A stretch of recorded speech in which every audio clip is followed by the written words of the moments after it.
Hi everybody, we're going to take a little tour of the Beekman Mansion right now. Now this room everybody knows because we spend about 80% of our time in the kitchen.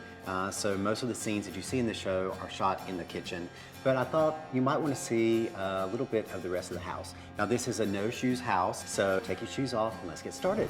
So this is the main hallway in the downstairs portion of the house. It's 14 feet from wall to wall. And the reason this house was built this way is because this was the main ventilation for the house. So they would open both doors and the air would come through here and help keep the house fresh.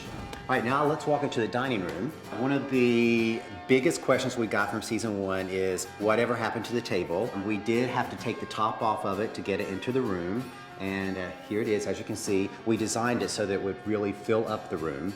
Then we bought every single green chair that we could find. And this is a beautiful terrarium that our blacksmith, Michael McCarthy, made for Josh's Christmas present.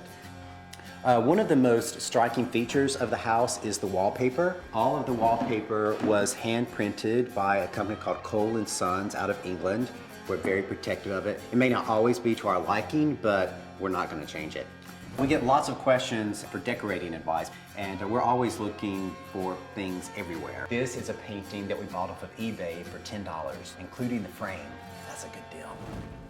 Now here we are in the living room. These are all the original doors from the house, and so I'm always very particular that people don't scratch that. The very first pieces of furniture that we bought for the house were these 2 sofas, and people ask us about the sofas all the time, and unfortunately they no longer make them, so you can't get them. This is the music room, which we haven't done a lot with so far. The primary feature of the room is this grand piano, and it's called a square grand piano. And this was the original shape of grand pianos before the harpsichord shape that we're all familiar with.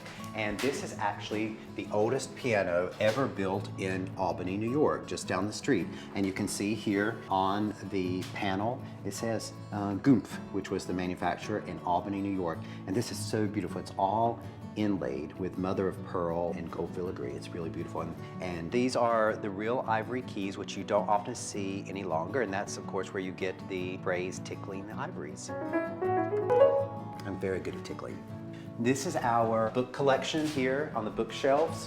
What we do is anytime that we find a book that was either of the area that tells the history of upstate New York or Schoharie County, or we find a book that was printed around the time that the house was built in 1802, we try to purchase it. So we have a lot of wonderful history books, and that's pretty much all there is to see in this room. Why don't we take a trip upstairs?